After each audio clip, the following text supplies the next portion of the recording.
Bienvenidos a una nueva transmisión. Somos Iglesia Bíblica Manantial de Fe y su ministerio CVE, Camino, Vida y Esperanza. Acompáñenos a nuestras reuniones los días miércoles, culto de oración, 7 de la noche, viernes, culto de enseñanza, 7 de la noche, domingos, escuela dominical, 9 de la mañana y culto evangelístico, 5 de la tarde. Síguenos en Facebook y YouTube como Ministerio CVE, Camino, Vida y Esperanza de la Iglesia Bíblica Manantial de Fe.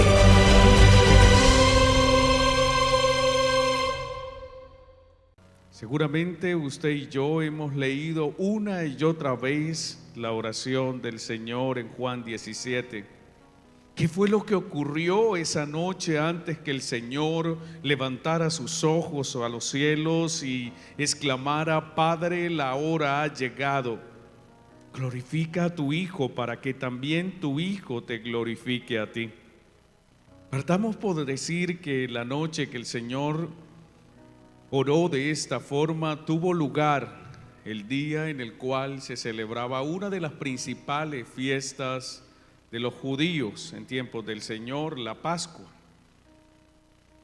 Esa noche el Señor pidió a sus discípulos que organizaran una cena, y en Juan capítulo 13, verso 1 se nos dice: antes de la fiesta de la Pascua, sabiendo Jesús que su hora había llegado para que pasase de este mundo al Padre, como había amado a los suyos que estaban en el mundo, los amó hasta el fin.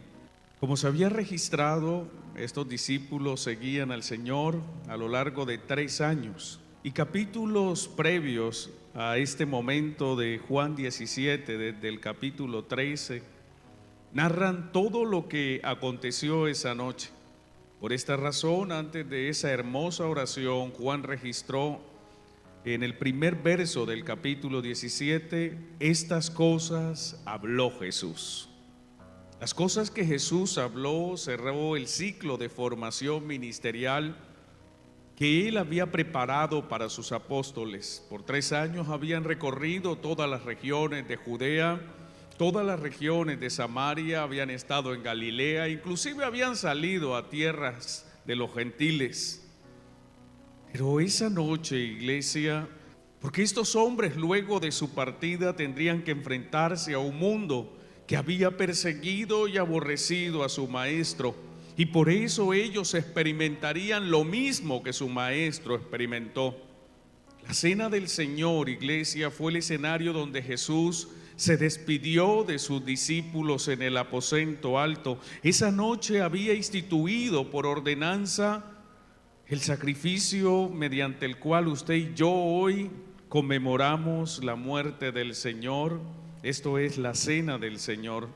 Según Lucas 22, 14 al 19, dice que cuando era la hora se sentó a la mesa y con él los apóstoles y les dijo: cuánto he deseado comer con vosotros esta Pascua antes que padezca.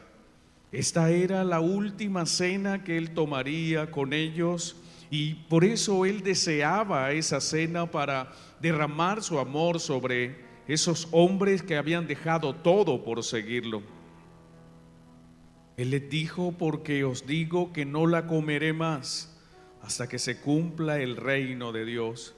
Y habiendo tomado la copa, dio gracias y dijo: tomad esto y repartidlo entre vosotros, porque os digo que no beberé más del fruto de la vid hasta que el reino de Dios venga. Y tomó el pan y dio gracias y lo partió y les dio diciendo: esto es mi cuerpo que por vosotros es dado, haced esto en memoria de mí.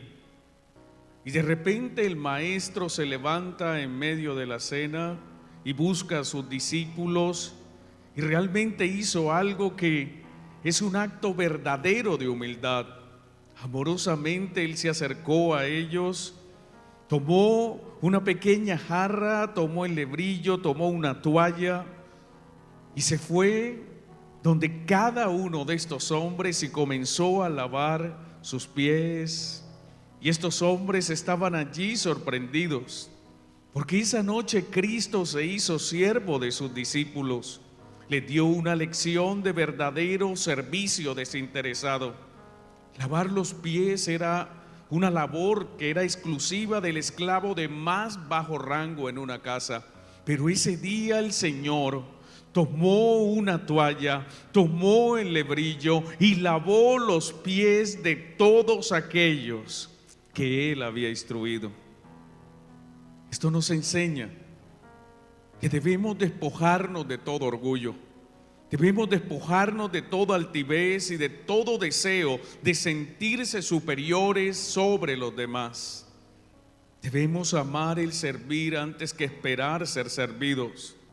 Al ver lo que se proponía hacer el Señor, se levantó el impetuoso Pedro y quiso oponerse a que el Señor le lavara los pies esa noche. Pero cuando entendió el significado del lavatorio de los pies, no solo pidió que le lavara los pies, sino las manos y la cabeza. En Juan 13, 4 al 10 se describe este momento.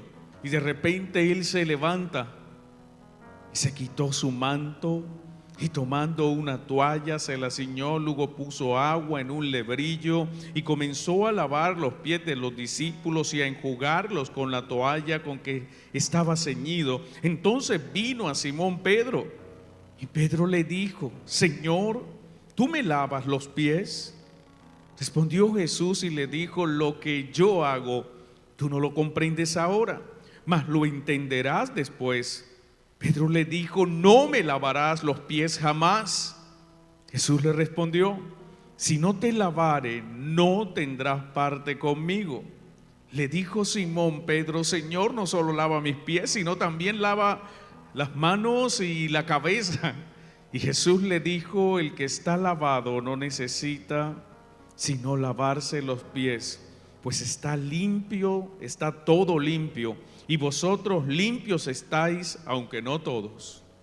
Este lavatorio de los pies, este lavatorio recuerda que usted y yo estamos en esta tierra, y mientras caminemos por esta tierra, por este desierto, usted y yo vamos a contaminarnos con el pecado. Pensaremos mal, oiremos cosas que no debemos, sentiremos cosas que no debemos sentir, miraremos cosas que no debemos mirar, hablaremos cosas que no debemos hablar, haremos cosas que no debemos hacer y que están contra la palabra del Señor. Esto se llama pecado. Pero usted puede ir donde Cristo, y por su palabra, por su poder y por su amor, Cristo nos limpia de todo pecado.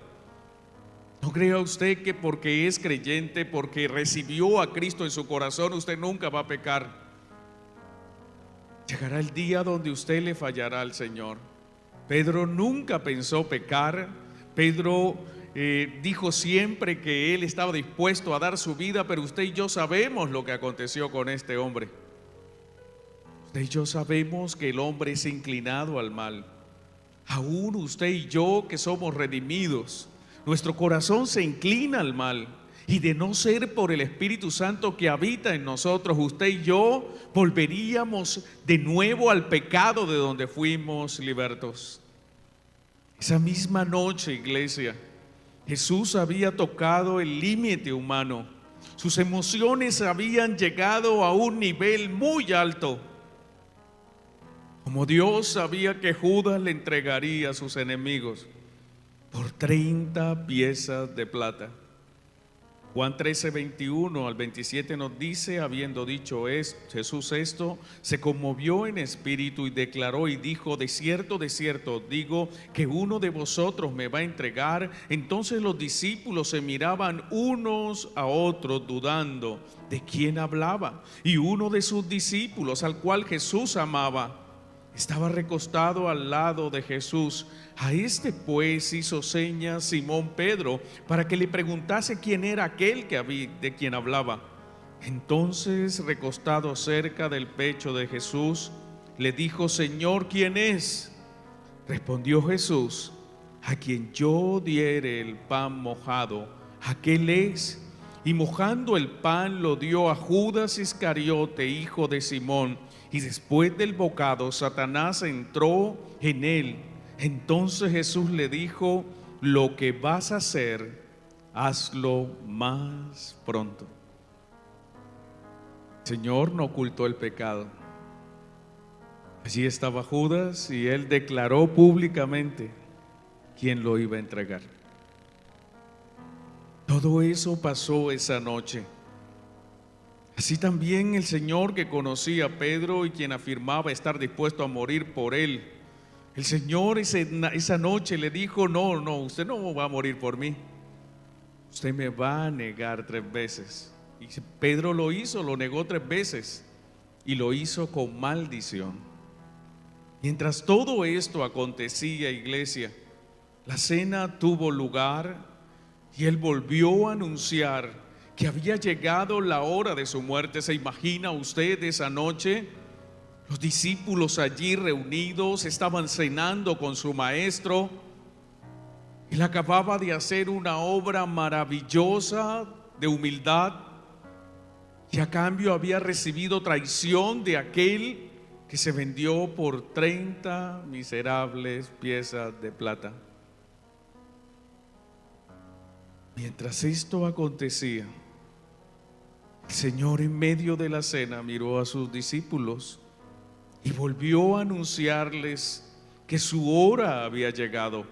Juan 13, 31 al 33. Entonces, cuando hubo salido, dijo Jesús: ahora es glorificado el Hijo del Hombre y Dios es glorificado en él.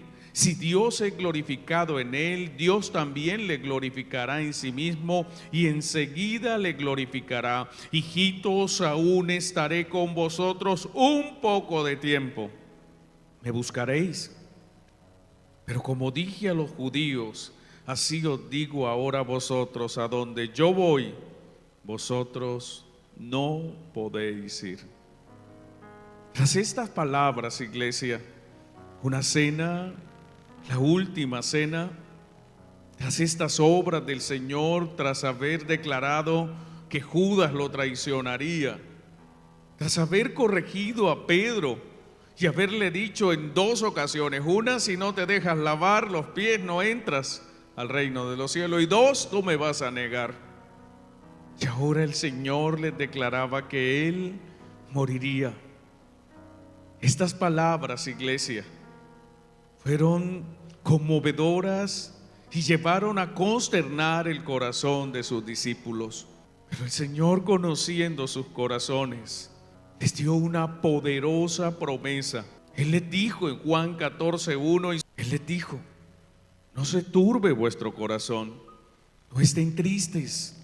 Si es cierto, voy a morir, pero no se turbe vuestro corazón. ¿Creéis en Dios? Creed también en mí. Si creen en Dios, crean en mí, porque yo soy su Dios. Es lo que les quiso decir en pocas palabras. Y aquí viene la promesa que levantaría el corazón abatido de esos hombres esa noche. Él les dice en el verso 2: en la casa de mi Padre muchas moradas hay. Si así no fuera, yo os lo hubiere dicho. Voy pues a preparar lugar para vosotros. Y si me fuere, os prepararé lugar. Vendré otra vez y os tomaré a mí mismo, para que donde yo estoy, vosotros también estéis.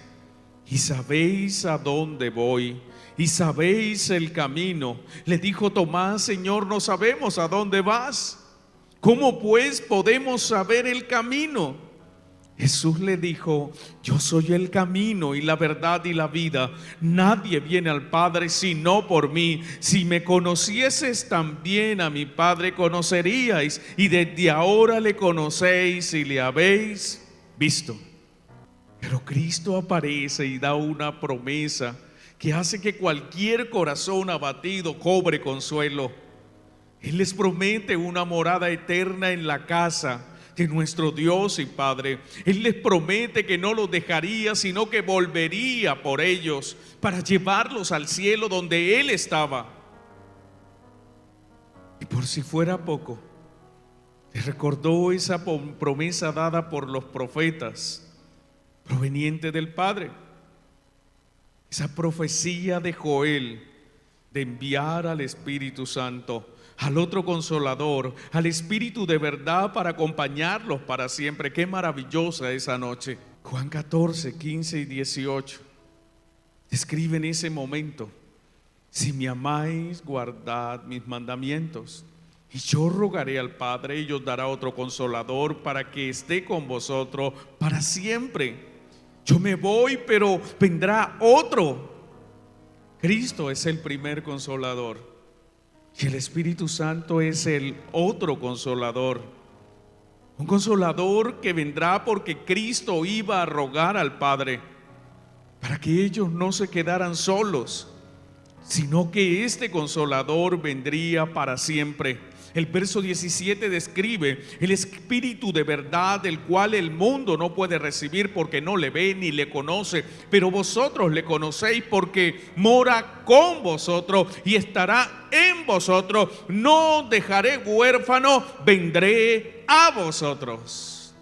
No estén desanimados, y estas palabras tal vez son para usted también en esta noche. No se desanime, no esté triste, no esté desconsolado. Sabe, estas palabras de Jesús por aplicación son también para nosotros. Estas promesas son para usted. Usted esté atravesando por alguna situación en esta tierra, pero recuerde que todo en la tierra es temporal. Solo es un poco de tiempo. Él prometió volver por usted para llevarlo donde Él está, esto es al cielo. Él ha recordado esa promesa que dio Dios Padre de enviar al Espíritu Santo, al otro Consolador, al Espíritu de verdad, para que usted nunca se sienta solo, porque Él vendrá para consolarlo. Él está en su corazón para siempre. Después de recordarle esta hermosa promesa, la cena en el aposento alto terminó. Finalizó la última cena y se había instituido que todos nosotros tendríamos que hacerlo en conmemoración a Él, recordando su obra en la cruz y recordando que Él volvería por nosotros. Al terminar la cena, Jesús y los 11 discípulos salieron de ese lugar, caminaron a través de Jerusalén, como registra Juan, verso 31 del capítulo 14. Acompáñeme por favor. Mas para que el mundo conozca que amo al Padre, y como el Padre me mandó, así hago. Levantaos, vamos de aquí. Allí terminó la cena. Judas ya no estaba con el grupo. Había salido, el diablo había entrado en él y había ido a buscar a los enemigos de su maestro para llevarlos al lugar secreto donde Cristo acamparía esa noche con sus apóstoles, al huerto de Getsemaní. Salió Cristo, salieron los 11 y comenzaron a caminar bajo el cielo nocturno de Jerusalén. Y no se sabe en qué lugar exacto, pero entre Jerusalén y el huerto de Getsemaní tenían que atravesar el monte de los olivos, el valle del Cedrón. Tenían que caminar un largo trecho. Y el Señor no desaprovechó la oportunidad. Continuó enseñándole desde Jerusalén hasta Getsemaní. Durante el recorrido con sus apóstoles, Cristo les recordó que debían estar unidos a Él, pues de lo contrario iban a perecer. Es allí donde Cristo narra la parábola de la vid verdadera mientras caminaba con ellos. Tal vez usted ha leído Juan 15, donde el Señor dice que Él es la vid verdadera. Tal vez ha leído muchas veces este pasaje, pero sabe, este pasaje fue narrado por Cristo mientras iba caminando con sus 11 apóstoles. Él les narraría esta parábola esa noche, que se ha convertido en un símbolo de la fidelidad de Dios y de nuestra dependencia y necesidad de Él. Juan 15, 5 al 8 se describe: y les dijo el Señor Jesucristo mientras caminaba con ellos: yo soy la vid, Y vosotros los pámpanos, el que permanece en mí y yo en él, este lleva mucho fruto, porque separados de mí nada podéis hacer. Aquí estaba el Señor diciéndole: nunca se separen de mí, porque separados de mí nada pueden hacer. Por aplicación, esta palabra también es para usted y para mí. Apartados de Cristo nada podemos hacer. Debemos estar dispuestos a abandonar todo aquello que usted considera valioso. No puede compararlo con lo que significa alcanzar a Cristo. Y alcanzar a Cristo significa que la vida de Cristo llega a su corazón. ¿Esa vida realmente vive en usted? ¿Sabe? La maldad del mundo está enfriando el corazón de muchos, dice la Escritura. La maldad, lo que usted ve, las situaciones, los problemas, la guerra, la economía, tantas noticias trágicas. Pero nunca olvide su primer amor. Usted puede servirle a Dios, usted puede hacer todo lo que quiera en la obra de Dios, usted puede guardarse para Dios. Pero si usted deja su primer amor, ese amor intenso por el Señor, es como si no hiciera nada por Él. Ese primer amor se evidencia en su amor en su templo, su amor ganando almas, su amor en el servicio, su amor y su deseo por tener un encuentro diario con Él, en tener un día completo para ayunar. Por eso, separados del Señor nada podemos hacer, nada. Esa noche Jesús les advirtió que ellos llegarían a ser aborrecidos por el mundo, por una sencilla razón: porque ellos no eran del mundo. Él les declaró en Juan 15:18: si el mundo os aborrece, sabed que a mí me han aborrecido antes que a vosotros. Si fuerais del mundo, el mundo amaría lo suyo. Pero porque no soy del mundo, antes yo os elegí del mundo, por eso el mundo os aborrece. Acordaos de la palabra que yo os he dicho: el siervo no es mayor que su Señor. Si a mí me han perseguido, también a vosotros os perseguirán. Si han guardado mi palabra, también guardarán la vuestra. Mas todo esto os harán por causa de mi nombre, porque no conocen al que me ha enviado. Y esto es lo que pasa con usted. Por aplicación, esto también es para nosotros. Cuando usted se hace cristiano, usted inmediatamente se hace enemigo de ese sistema de gobierno que tiene controlada la vida de muchas personas en esta tierra que se llama mundo. Y por eso el mundo lo odia. Y por eso personas que usted no les ha hecho nada quieren destruirlo. Y por eso esas personas se levantan contra usted. Y sabe, muchos de ellos piensan que le están haciendo un favor a Dios al hacerle daño a usted. Como pensaba Pablo, quien creía que le hacía un favor a Dios cuando asesinaba y cuando encarcelaba a cristianos. Iglesia, tenga en cuenta que usted no es del mundo. Y por eso no espere usted que las personas del mundo lo aplaudan, le den abrazos, le diga que lo ama, porque no es así. Ellos aman lo suyo y aborrecen lo que no es suyo. El pecador, con solo escuchar la palabra de Dios, se molesta porque le incomoda, porque va contra su estilo de vida. En estos días llegará el momento donde predicar sobre ciertos temas llevará a muchos pastores verdaderos a las cárceles. Por eso Jesús dejó el antídoto para usted y para mí ante el odio del mundo. ¿Sabe cuál es el antídoto ante ese mundo que nos aborrece, que nos odia? El amor entre hermanos. Por eso dijo el Señor en Juan 15:12: Este es mi mandamiento, que os améis unos a otros como yo os he amado. Cuanto más nos odie el mundo, más tenemos que amarnos entre nosotros. El amor en medio de la iglesia puede curar todo el daño que el mundo le hace a su hermano.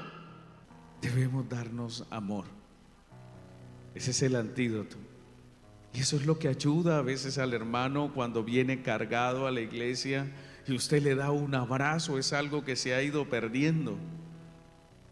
Cuando entre aquí a la iglesia, abrace a su hermano, dele un abrazo. Sabe, a veces alguien viene muy cargado por todas las situaciones que hay afuera en ese mundo que lo aborrece, pero cuando llega a este lugar y recibe un cálido abrazo, él siente que llegó a un lugar seguro, que llegó a casa. Y eso es este lugar, en la casa de nuestro Padre. Y aquí nos sentimos seguros. El odio del mundo, dijo el Señor esa noche, nos llevaría a ser maltratados, juzgados, encarcelados, y alguno de esos apóstoles sería muerto. Y ante tal odio irracional, Él les recordó que Él había puesto su vida no por sus discípulos, sino por sus amigos. Ahí en Juan 15:13 en adelante dice: nadie tiene mayor amor que este, que uno que ponga su vida por sus amigos. Vosotros sois mis amigos. Pero puso una condición: si hacéis lo que yo os mando. Tantas lecciones mientras caminaban. ¿Cuánto perdemos el tiempo nosotros muchas veces cuando tenemos la oportunidad de caminar con alguien y no hacemos lo que Cristo hizo? ¿Sabe? Hay cristianos que van con un inconverso, Dios se los pone en el camino, van en un bus, se van trasladando en un avión y tienen tal vez tiempo para hablar con esa persona y se ponen a hablar acerca de cosas del mundo. Era su última noche con ellos. Todo lo que habló era con relación al reino de los cielos. Este debiera ser nuestro comportamiento. Esto debiera ser nuestra forma de relacionarnos entre hermanos y con los inconversos, hablando de Dios, hablando del reino, tomando palabra, estudiando a través de las escrituras y dándole testimonio a ellos de nuestro conocimiento de las escrituras y de nuestro amor por la escritura, enseñándoles cada vez que tenemos la oportunidad. Y usted tiene que contarles a ellos que existe un Dios en los cielos. Tiene que decirlo, no debe, tiene que decirle que existe un Dios todopoderoso que juzgará al impío, al pecador, que Cristo es la única opción que tienen los hombres, la única alternativa para ser salvos de la ira venidera. Usted debe aprovechar el tiempo. No pierda el tiempo. Como dice la escritura, aprovechando bien el tiempo porque los días son malos. Les recordó la elección que Él había hecho sobre ellos. Juan 15:16, acompáñame allí. No me elegisteis vosotros a mí. No es que usted haya elegido al Señor tampoco por aplicación, es para usted y para mí. Sino que yo os elegí a vosotros. Estaba diciendo, yo los escogí y os he puesto para que vayáis y llevéis fruto, y vuestro fruto permanezca, para que todo lo que pidiereis al Padre en mi nombre, Él os lo dé. Pero primero hay que dar fruto. Primero es el fruto y después el pedir. Quieren que Dios los bendiga, que Dios abra sus puertas, que Dios haga esto y que Dios dame y dame y dame. Hombre, por Dios, primero el fruto. ¿Sabe? Esa noche Cristo volvió ya antes de llegar a Getsemaní a recordarles la venida del Espíritu Santo. Ellos estarían en un mundo hostil, pero el Espíritu Santo que vendría les daría la fortaleza y el poder para que ellos pudieran predicar su palabra. Juan 15, 26 y 27, pero cuando venga el Consolador, a quien yo os enviaré del Padre, el Espíritu de verdad, el cual procede del Padre, Él dará testimonio acerca de mí, y vosotros daréis testimonio también, porque habéis estado conmigo desde el principio. Juan 16, 7 y 8, pero yo os digo la verdad, os conviene que yo me vaya, porque si no me fuera el Consolador no vendría. Así me fuere, os enviaré, y cuando Él venga convencerá al mundo de pecado, de justicia y de juicio. El verso 12 describe todo lo que el Señor tenía aún más por decirle esa noche. Dice: aún tengo muchas cosas que deciros, pero ahora no la podéis sobrellevar. Pero cuando venga el Espíritu de verdad, Él os guiará toda la verdad, porque no hablará por su propia cuenta, sino que hablará todo lo que oyere y os hará saber las cosas que habrán de venir. Terminaba la noche, terminaba esa caminata el Señor. Al acercarse al huerto de Getsemaní, el Señor cambia de las promesas a advertencias. Él les dice en Juan 16, 28, primera advertencia: salí del Padre y he venido al mundo. Otra vez dejo el mundo y voy al Padre. Esto es, ya no estaré más con ustedes. Voy a volver al cielo de donde he venido y lo voy a dejar aquí, sin mí. La segunda advertencia es que ellos, a pesar de haber caminado con Él, de haber sido instruidos por Él, lo abandonarían. Juan 16, 31 y 32, dijo Jesús, le respondió: ahora creéis, he aquí la hora viene, ya ha venido ya, en que seréis esparcidos, cada uno por su lado, y me dejaréis solo. Mas no estoy solo, porque el Padre está conmigo. Muchas veces usted ha dejado solo al Señor, se ha alejado de Él, lo ha abandonado, como lo hicieron estos hombres. Lo tercero que les advirtió es que ellos iban a experimentar desde ese momento la aflicción, el dolor, la tristeza, el temor. Juan 16, 36 dice el Señor: estas cosas os he hablado para que en mí tengáis paz. En el mundo tendréis aflicción. ¿Sabes si algo ha prometido Dios a través de la persona de Jesús? Es que usted y yo tendremos aflicción. Cuando llegue la escasez, cuando llegue la enfermedad, recuerde que se nos prometió que tendríamos aflicción. Pero después de decirle esto, inmediatamente declara la aflicción que es necesaria que llegue a nuestra vida. Él daría una promesa final de victoria.